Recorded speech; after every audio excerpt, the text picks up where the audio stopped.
orang yang mati, Nabi cerita di antaranya dia akan berkata-kata setelah diangkat jenazah untuk dibawa ke kubur.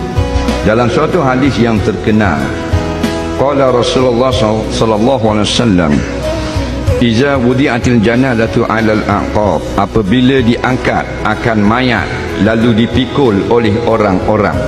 Nak pergi mana pikul? Pergi 7E kan, pergi kubur lah. Nah, bila akad dia orang nak pergi kubur, bila akad mayat bawa dalam kereta jenazah, qalat, mayat itu bercakap, in kanat salihatan, jikalau mayat itu orang baik, orang taat agama, dia kata apa? Qaddimuni, qaddimuni, cepat sikit hantar aku ke alam kubur. Nampak? Mayat baik. Dia cakap dalam kanda tu, dalam pengusung tu dia cakap, kalau mayat baik, cepat sikit, cepat sikit, jangan lambat sangat, cepat sikit, bawa aku pergi kubur. Wa in kanat ghaira zalik, jikalau mayat tidak baik, orang semayang dia tak semayang, orang puasa dia bahang nasi buku. Dok. Orang bayar zakat dia kedekut harta dia. Nak, orang buat sejik dia tukang rombok sejik. Orang panggil penceramah dia tukang marah, tak boleh ngajar. Faham tak?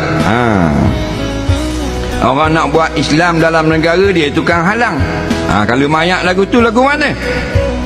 Maka qalat, mayat tu akan berkata, ya wailata, maknanya susahlah aku pada hari ini. Faham?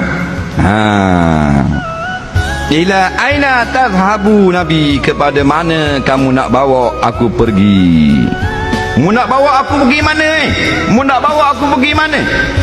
Yasma'u sautaha kullu syai', semua makhluk dengar suara mayat bercakap-cakap itu. Illal insan, melainkan manusia tidak dengar. Walau sami'a, jikalau manusia dengar, la sa'iqa, nescaya pengsang dan mati manusia. Siapa cerita? Nabi Muhammad sallallahu alaihi wasallam. Dah kalau tak percaya cerita ni, mati beli mozek 2 kotak. Faham? Tanam jerat. Pasal hadis Nabi kita terima, kita tak boleh pandai-pandai. Mana mayat berkata-kata, Allah wahyukan kepada Rasulullah cerita kepada umat, maka sampai kepada kita cerita ni bahawa mayat berkata-kata. Kalau orang dengar pesang, siapa nak hantar mayat kubur? Bila kita akadkan dia, mayat kata, hei, nak pergi mana? Kita pun piang lapar mayat, tak ada orang nak hantar. Nak tak usah kata mayat jahat, mayat baik kita lari juga. Mayat baik berkata lagu mana? Qaddimuni, mayat di dalamnya berkata, cepatlah sikit, lambatnya jalan. Kita pun bingung, lepas terus kanda. Nak, Tok Imam lari terus balik rumah, 3 hari demam kura. Tak? Maknanya bila mati habis cerita. Kalau dah jadi orang soleh, alhamdulillah. Kalau tidak soleh, na'udzubillah. Kita pastikan kita mati sebagai orang soleh. Orang soleh bukan makna pakai piyah. Orang soleh bukan makna ada janggut. Orang soleh bukan makna pakai jubah. Orang soleh orang baik. Baik di sisi mata agama. Walaupun pakai baju kemeja seluar selek, tapi dia jaga solat, dia jaga fardu yang lain, dia jaga auratnya, dia tak mencuri, tak minum arak, tidak berjudi, dan dia tidak mengaibkan orang lain, menzalimi hati orang dan sebagainya.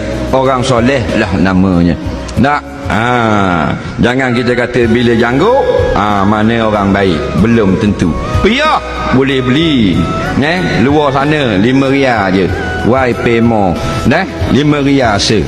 Bubuh piyah, nak, belum tentu jadi baik. Jubah ada jual, hak murah 60, mahal 200, nak, tapi akhlaknya buruk. Jadi biarlah kita mati sebagai orang soleh. Sama ada orang soleh pakai jubah atau orang soleh pakai t-shirt, tak ada masalah, biar nama kita soleh. Bila kita soleh, kita akan bercakap dalam kanda lagi, qaddimuni, qaddimuni, cepat sikit, bawa aku ke kubur. Pasal apa dia nak pergi cepat? Ulama yang mensyarahkan hadis, kerana ada nikmat dalam kubur, ada makanan, ada benda sedap, ada benda seronok. Sebab itulah dalam hadis yang lain, innamal qabru rawdatun min riyal jannah au hufratun min hufarin nar, atau kama qala. Syurga, kubur itu kadang-kadang seperti taman syurga, dan kubur itu kadang-kadang macam lubang neraka.